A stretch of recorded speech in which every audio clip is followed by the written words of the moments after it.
study here at Hong Kong Baptist University, and I'm delighted to welcome all of you for this two-day conference on Hong Kong.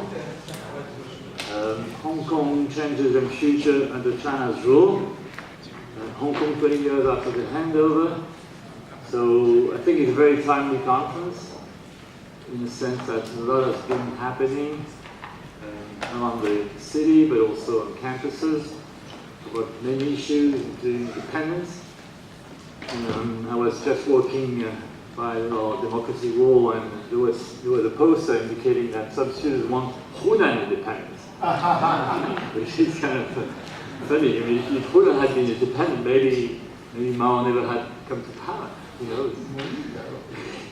In any event, I think we're going to talk about many issues. There are no taboo issues on campuses in Hong Kong, but I'm sure we're going to talk about issues beyond independence. And one of the things we haven't discussed very much, I think, in Hong Kong, including in universities, is why do we have that movement?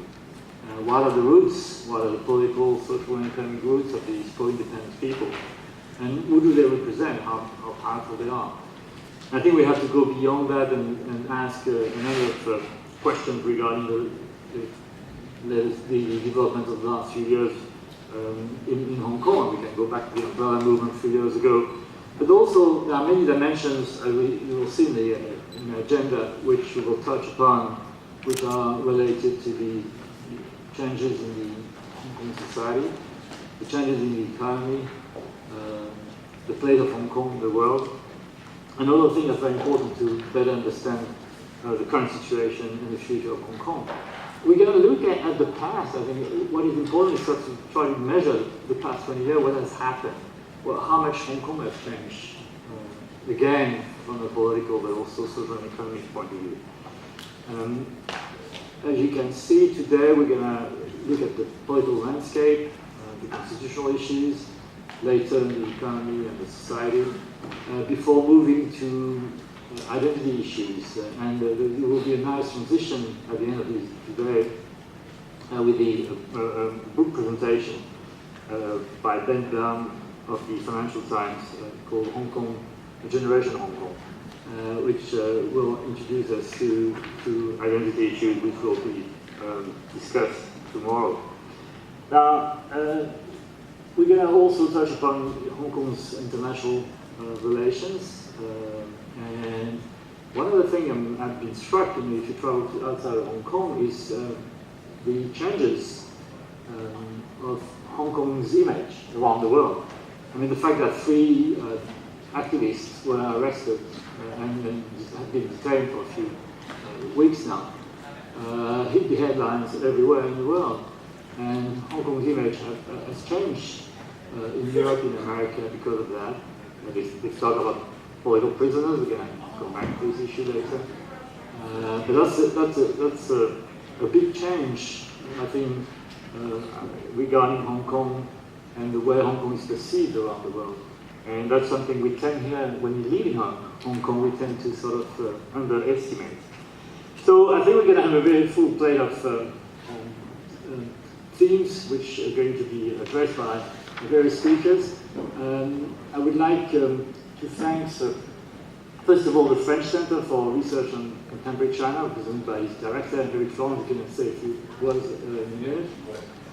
He's actually, to be totally honest with you, he's the source of inspiration of this conference. He's the one who came to me that we should have something in the 20 years after the handover. And maybe after the summer, because before the summer there were a number of, I would say, commemorations, pretty upbeat events about all the achievements which have been made in the last 20 years around before the 1st and after the 1st of July. I think we had to sort of wait for the dust to settle a bit and reflect in more, I wouldn't say quite an environment because a lot is happening as far as politics is concerned, but a bit more detached from the 20th anniversary of the handover. So I think we're going to have 2 very busy days. And again, I'm delighted to all to come here, and I would like also to thank a lot Professor Michael Davis for coming here and giving us the keynote speech in a few moments. But without further ado, I give the floor to Eric, and welcome again to Welcome Back to University. Thank you. Thank you very much, Jean-Pierre, for this introduction and very knowledgeable and informed presentation of the major themes of this conference. Actually, 20 years, I mean, it's, I think, a good time frame. Of course, a handover, but in addition to that, moreover, I would say it's a good time frame for adding a historical layer and hopefully more reflexivity on the current moment and on the legacy. And so I'm convinced that the conference will hopefully help us to raise more interesting questions, come out of here with perhaps more complex puzzles. I would just like to say a few words also to thank Hong Kong Baptist University, your department, PIS, Jean-Pierre, for hosting this conference and also for the generous support for it. Of course, in terms of logistics, Henry and Harrington have done a tremendous job. I want to thank them here as well. And of course, Jean-Pierre, it's always a pleasure to work with you. And opening the conference, Michael Davis, thank you very much for coming.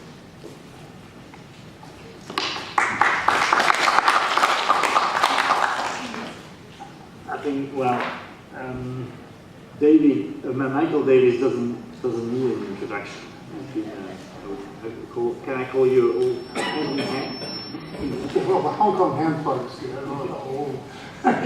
Well, old hand, teaching at the CUHK for a number of years in the Department of Government and Public Policy, and then moving to Hong Kong University and joining the law faculty there. And just left a year ago, Hong Kong University, to move to Washington, D.C. to join the National Endowment for Democracy for 1 year.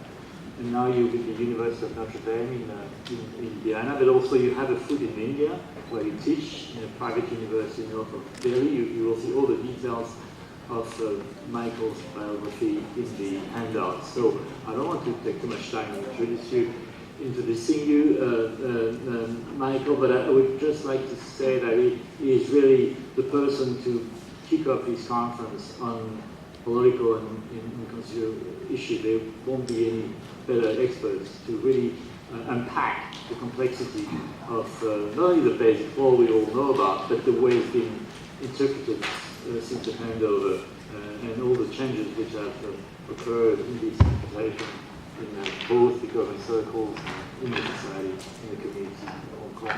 So I think Michael is going to talk for something like 40 minutes, and there will be a PowerPoint. Yes, and appearing soon, I hope. So without further ado, I give you the floor. But before giving you the floor, let's welcome Michael Davis. So I push this. Yep. Is it on now? Oh, I pushed the wrong website.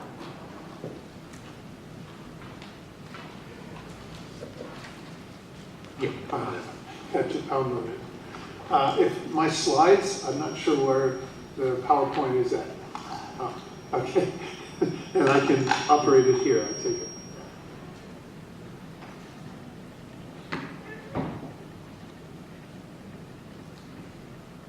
And so I just turn this. Oh, I can use this, okay. Okay, yeah. Well, thank you, Jean-Pierre, for inviting me. I always like a chance to come back to Hong Kong. This is one of my favorite places. I spent 30 years here, so maybe the old does apply, actually. So I was here for quite some time. And really, since the signing of the Sino-British Treaty. And what Jean-Pierre and Eric have asked me to do today is to sort of give an overview of it and raise some issues. And it's a long story. And we've got something stuck in our. There. Oh, now we lost the PowerPoint entirely. It's a long story. It reminds me of when I was an undergraduate student, was asked to describe the rise and the function and the fall of the Roman Empire all in one question. So this sort of Hong Kong story can be quite complicated. And what I want to do is just to highlight a couple areas where I think impinge upon what Hong Kong is today. So some of what I'm going to tell you, I'm going to talk about political context of Hong Kong, the legal narrative, and here I am again with something that doesn't want to get out of the bar.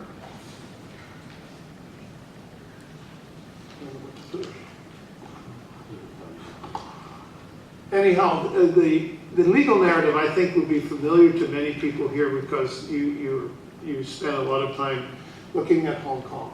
And then I want to talk about the view from the street, what I call the view from the street, if I can get these PowerPoints to work.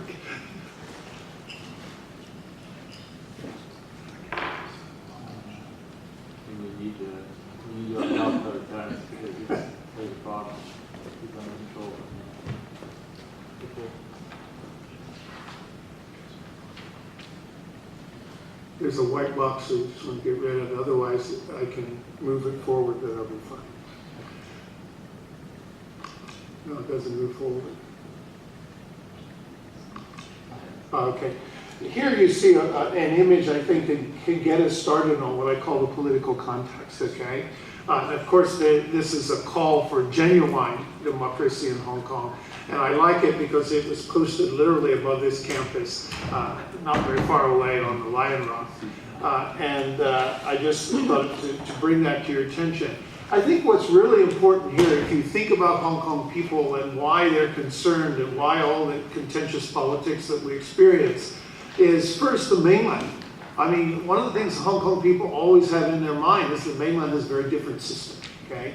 And so virtually everything in this one country, two systems model, in some ways politically is shaped by that. And here I've highlighted some things that have been going on that I think get attention in Hong Kong, certainly in the media, but more generally, for example, the national security laws that were passed a year or so ago, which actually listed Hong Kong and Macau as being, those laws would apply there, even though they were not put in Annex 3. There's always this kind of threat that, well, maybe they will put them in Annex 3 of the Basic Law if they are unhappy, if the mainland leaders are unhappy with developments in Hong Kong. We've recently seen an NGO law in Hong Kong, and I think we've all watched in horror as a young man from Taiwan in an NGO is put on trial, Mr. Li Mingche. So this again is something that I think shapes perceptions in Hong Kong.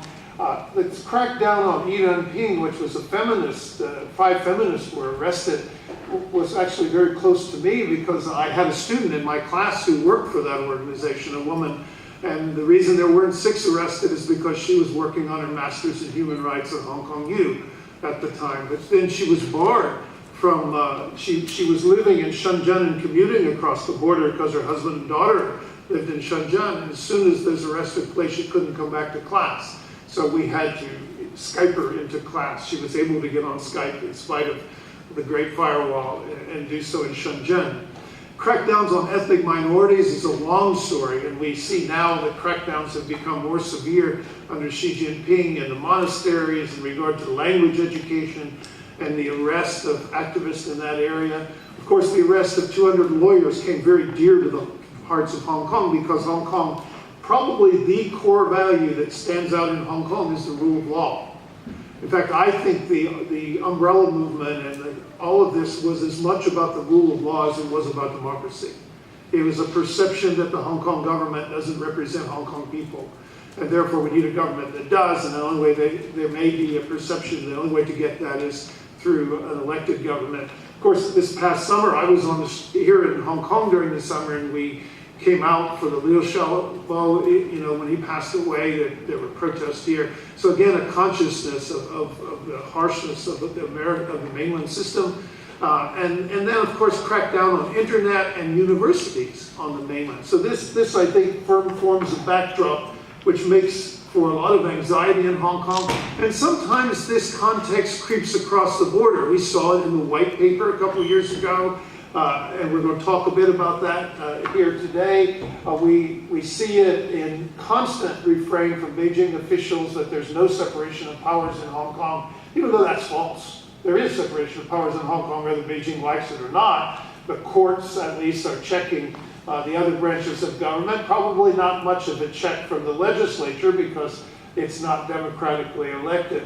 And what I saw during the protest, especially, I think in the past there was a perception the Hong Kong government, that it was doing its job separately from the mainland. The mainland wasn't ruling Hong Kong directly, but there was a government here. While that government didn't speak up much for Hong Kong, at least there was a sense that it was there and that it was running the show. I think during the 2014 protests, the perception changed. I think then it became very clear that whatever was going on in the government's response to those protests, that there was no compromise. Throughout that whole episode, there was no compromise. In the past, we had seen compromise. So we saw a Hong Kong government that was a little bit worried about its reputation. And so it would give in on Article 23. I was among the Article 23 concern group members who wrote pamphlets and distributed them on the street over a decade ago. And we won on national education. The student protesters won. But that sort of stops with the 2014 protests. Booksellers being abducted and PowerPoints being abducted as well. Maybe I'll get it back.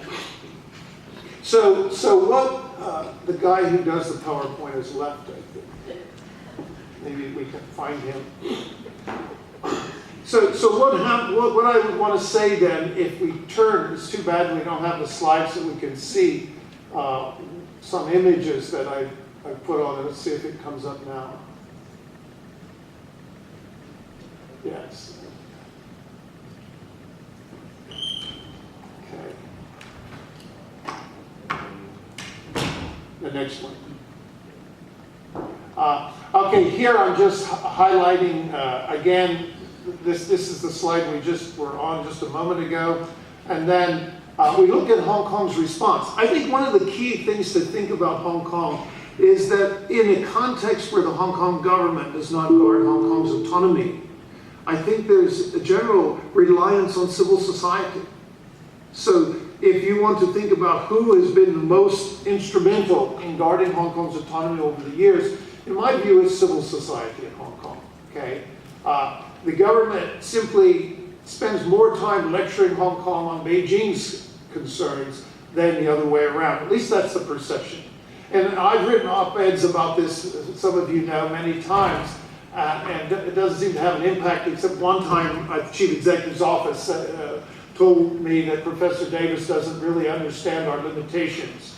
And he said that the government does guard Hong Kong's autonomy because it was stopping baby formula from being taken out of Hong Kong. So that's the version of autonomy that I think we get. And an autonomy model generally relies on the autonomous entity having some voice to sort of guard whatever it is that autonomy is set up for. And I think that has been a problem. Hong Kong government doesn't do that, and I think civil society in Hong Kong has stepped in. So when we see civil society under pressure in Hong Kong, I think again we have further anxiety that there will be no one left to guard Hong Kong's autonomy. So this has been a problem. You can see what the results of it are here in these slides from the umbrella movement and the gassing that went on there. One argument I make here is that a lot of protests are state-driven. I know with the Article 23 concern group, when we met in the room, we had no idea that 500,000 protesters would show up. And I can guarantee you we do not deserve credit for that. The government does. When it gave the finger to protesters, and Regina Ip at the time, the Secretary for Security, was pretty brazen in ignoring the claims that were made. That, I think, is what drives protests in Hong Kong. And that's kind of a bit unfortunate because people take to the street only when the government misbehaves. So it's hard for activists in Hong Kong to get people to do the same thing. Here we can see our protest leaders, two of them now in jail, and one we fear may be headed that way as a trial approaches. And I love this picture here. I just thought I'd get it. It's 2 years after the protest. This sort of speaking truth to power image that we see here, kind of fierce law enforcement versus this gentleman lying on the street in front of them. Now I want to turn to the legal narrative, and I think it's kind of familiar to you, but I think no one can understand Hong Kong unless you understand the legal narrative, okay? It's much like the US in that regard, because when Martin Luther King marched years ago, he was demanding compliance with the Constitution. And so what's interesting about Hong Kong to me is that almost all of our protests have been over the text of the Basic Law. And even now, the independence posters are in some sense an expression of despair about the Basic Law. So Hong Kong, like the US, and actually like India, where I spend a lot of time, are places where the text of the Constitution seems to mean a lot. And so I think what we were told early on, and this was in the Sino-British Treaty, Deng Xiaoping's famous comment, "Put your hearts at ease," I think now we've shifted from that to Beijing is the boss by the time we get to the white paper. So I think a very different change in tone occurs over this time, and it raises a profound question. Should people in Hong Kong, this is what the independence activists are saying in effect, should they give up on the agreement and the Basic Law? And that's a question people will have to answer for themselves. Here I just have highlights of the joint declaration. I don't think this room needs much of it. So you can see the language, one country, two systems, high degree of autonomy, and that all of these things are stipulated into the Basic Law. So when in the white paper we're told that all of those things in the Basic Law come from the central government, Hong Kong people again are taken aback. You know, is it really all from the central government, or does the Sino-British Treaty mean something? You know, was the fact of an international agreement important in restoring Hong Kong's confidence in 1984? We know in 1982, when the mainland government released its stated policies on Hong Kong, there was fear in Hong Kong, and immigration started and so on. So by the time the treaty arrives, there seems to be more confidence. And one of the questions we're facing today is that misplaced. I stuck Article 7 here, mention of it, of the joint declaration, because it's quite interesting that Article 7 says that both parties agree to fulfill all the commitments in the Sino-British joint declaration. It doesn't say that you fulfill them, and it says for 50 years, so it doesn't say that you fulfill them, Jean-Pierre, it doesn't say that you fulfill them just until the handover, and at that point the joint declaration ceases, but rather it says that it's an ongoing commitment, and it's explicit. So the joint declaration makes this explicit, and we know there's been some recent controversy over that. When it gets to the Basic Law, I take the view that the Basic Law is largely compliant with the Sino-British Joint Declaration, except in two areas. One is when it comes to the rule of law. In there, I would argue that creating the override of the Hong Kong courts in the National People's Congress Standing Committee called into question this rule of law principle and weakened the independence and autonomy of the Hong Kong courts, okay? And I think this move in the Basic Law, it's in Article 158, has haunted Hong Kong ever since. The idea that the central government, not through a kind of intermediate tribunal that would resolve conflicts between the autonomous region and the central government, but between a sort of unilateral right of the central government to override anything in Hong Kong. And by the time we get the white paper, this is made very explicit, that basically they can interpret or amend the Basic Law as they choose, and that Hong Kong is no different than any other part of China. So that provision in Article 158 has been very problematic, and this power has been used to drag feet over democratic reform in Hong Kong and to present Hong Kong with take-it-or-leave-it models of democracy. The other area where I think the Basic Law came up short of the Sino-British Joint Declaration's commitment has been in democratic development, what has largely been foot-dragging over democracy. And here we have articles that are relevant in this legal narrative, that the ultimate aim is universal suffrage and so on. I think where the interpretation power first ran afoul on democracy was the 2004 decision, where it essentially said that before any democratic reform takes place, they have to go to the central government, to the standing committee. Up until then, the Basic Law itself only says that you can change the election of the Legislative Council and report it for the record. So this was a major move in 2004, major move in 2007, promising that universal suffrage could be allowed, and as you know, in 2014, in a sense, withdrawing that idea, or at least as Hong Kong people would understand universal suffrage. Here, I just want, this slide is only to tell you that the ICCPR has been incorporated into the Hong Kong Basic Law by the courts of Hong Kong. And so provisions in the International Covenant on Civil Political Rights are thought to apply directly in Hong Kong, which is quite unique in the world to have the premier international human rights treaty incorporated into local law. But here again, when it comes to elections, there's been a tendency to ignore it. If you look at the Article 25 of the ICCPR, and as interpreted in a general comment of the Human Rights Committee, that an election should give the voters a free choice of candidates. And anything short of that would violate ICCPR and thereby violate the Basic Law's commitment to universal suffrage. Unlike what was stated at the time, universal suffrage doesn't mean whatever you want it to mean. This is where we get to the white paper. I think the white paper was the biggest lecture of all for Hong Kong in this legal narrative. And this is where, as I argued earlier, we shift from put your hearts at ease to Beijing is the boss. We're told a high degree of autonomy is not full autonomy, and we're told that 12 articles, which are quoted verbatim from the joint declaration in the white paper, are now fully authorized by the central leadership and not, they in fact come solely, it reminds me of Donald Trump saying America first, only America first. Well, the white paper says only the central government can decide, is offering Hong Kong this model, and there's no treaty in a sense that matters. Was the treaty void? That question came up, and we know the diplomats in the UK in effect said it was. Now they've kind of waffled on it and says, well, it still exists, but it doesn't mean anything, okay? So that's sort of where that's at.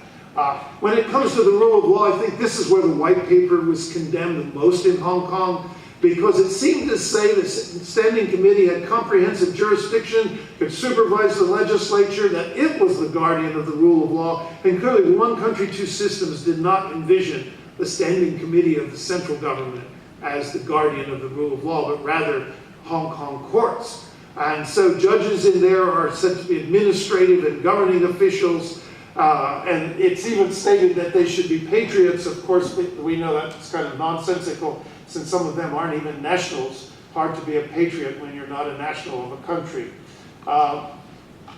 And here I just say what I think the white paper says about one country, two systems in general. It accuses people like myself, I'm sure, of having a confused and lopsided view of the one country, two systems model, and we've lost it again. So, yes, it'll come back up here. So.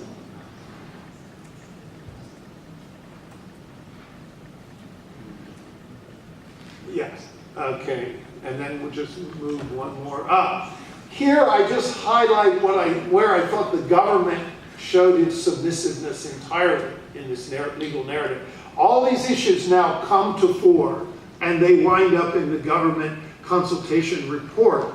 And if you just look at the language of all of this, in effect saying, we cut through all 8 points there before we get to the bottom, and say that essentially what it said is that all Hong Kong people want to do exactly what the central government wants. And that was the end result of the consultation. And again, I think this raised concern, serious concern in Hong Kong. And again, you can look at this language. I'm sure you've all seen it. And here we get the final decision, and we know that it effectively blocks the nomination of anybody from the pan-democratic camp, okay?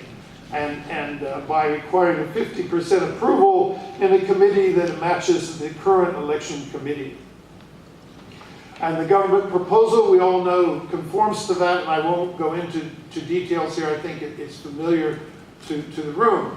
And of course, were the pan-democrats right in not pocketing this. They were told, you know, take what you can get and go forward. But I think the message was very clear from the government that this, if they took it, this would be deemed compliant with the promise of universal suffrage. So there would be no occasion or right to demand further liberalization of that legislative model. So this brings me to the street. And I think this is kind of, you can't understand the street without the narrative. And I think the narrative was driving the street.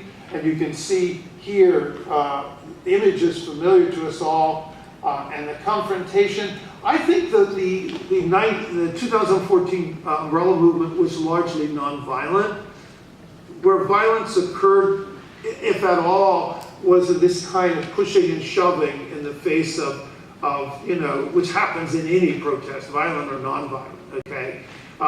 But for the most part, you know, we know there was a door broken at the Legislative Council. I was there that day and am aware of that. And we can debate whether the sentences given for that are excessive, and I think we'll want to talk about that more, but let's move past this. Were the protests justified? Strategically, we don't know. I was teaching class at Hong Kong U, and about 2/3 of my class was on the street, and the 1/3 was in the classroom. And even the 1/3 that was there, I asked them, do you oppose what they're doing on the street? And the students uniformly, many from the mainland, said no. They actually agree with what the protesters are demanding, but disagreed that their protest would be effective. That they just thought that this kind of style of occupying the street wasn't going to work. And so that was an interesting sort of observation at the time. Given all that I've described in the legal narrative, was this justified? I think generally people would say if you deny people the right to elect their government and to have a government that's responsive to their needs, that civil disobedience would sometimes be justified. And so how we react to the civil disobedience after the fact, whether people are, the government, you know, it's really for the government's prosecutorial discretion rather to prosecute people. I think in a sense, once they do so, or once they appeal sentences, they put a lot of pressure on the Hong Kong courts, okay? So I think the courts have generally been the most respected branch of government, you know, the three branches of government in Hong Kong. But will they continue to be so over the long haul if they are pulled into these political debates in ways that may not be necessary? I don't know if it was necessary or even prudent to try to change the sentences of these people. Okay, so these are questions we could raise. Do they damage the courts? Is this a decision that has damaged the courts in Hong Kong? Clearly people have raised questions now. Are the courts now the next target of repression in Hong Kong? Are judges going to give in or not? I think for the most part, the courts have stood their ground over many years. There's always going to be conservatives and liberals in a court. So the question is whether, you know, those people, you know, judge in accordance with their conscience and so on. And I think for the most part that has been the case, but will it continue to be the case if the courts are pulled into these efforts, in effect, to expel government opposition or to put them in jail? I think there's a risk to the courts in this. Can you have freedom without democracy? It's a question I think that's quite interesting. The street is sort of judging no. That Hong Kong got away with it for the first 20 years, here on the 20th anniversary, but will not be able to continue to do so. The street is seeing more and more interference in Hong Kong. Okay, so will they be able, will that condition, we think we have the rule of law still today. It's still one of the most free societies in the world. Will that continue? And I think there's a judgment in Hong Kong driving these protests that is no longer assured. That corruption is creeping across the border, influence peddling, even our former chief executives are either prosecuted and sentenced or suspected of corruption, and even the former head of the ICAC, and so on. So things that are not very encouraging have been occurring, and I think people are judging, and Hong Kong in many ways was the only place on earth where you had freedom without democracy. And so, as a scholar of Latin America once said, the problem with having authoritarianism and the rule of law and freedom is that the dictator, as he described it, is unable to make himself unable to interfere whenever it's expedient. And that's sort of what we have, interference when it's expedient, which is very representative of an authoritarian system. So are we sort of getting there? You see all the little pieces of it here where, in the last segment of this slide, appointment of ministers, all from the establishment camp, growing corruption, police increasingly politicized, attacks on journalists, academic independence under pressure, preemptive interference in the courts over oath-taking, patriotic education, disenchanted youth, abductions from the street, jailings of protesters. Doesn't sound very promising, does it? That these kinds of things are going on. So are Hong Kong people, again, justified in being anxious about these developments and what should be done? Who is to blame, right? I like this slide here where we're questioning whether C.Y. Leung is the father of independence in Hong Kong. Because if these kinds of protests are state-driven, what's happening?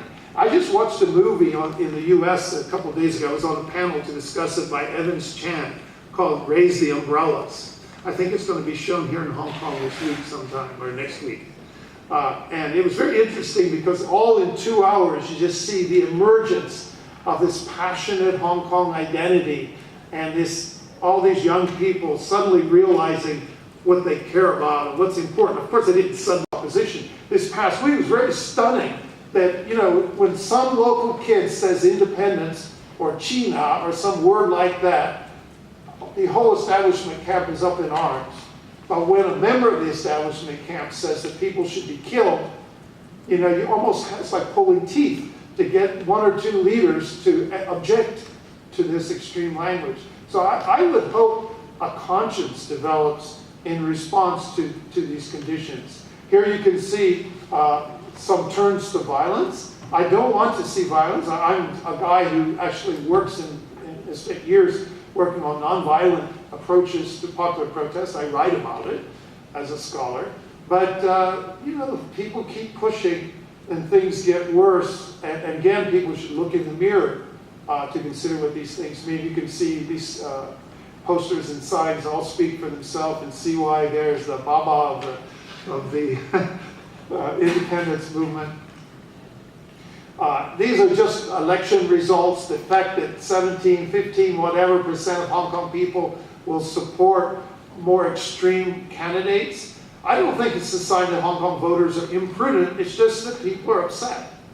And, you know, extreme voices, you know, I don't even know if these young people actually think they can get independence. They probably think it's a great idea, but I'm not sure if they really believe they can get it. I think they're trying to draw attention to the concerns that I've just been speaking about. Here again, I'm just highlighting again things that have occurred on the street, an expulsion of people there whose images you see from the Legislative Council. I think the turn to using the courts to get rid of your political enemies is certainly not something Hong Kong should favor, something I think we should be concerned about. And again, I think just moderation.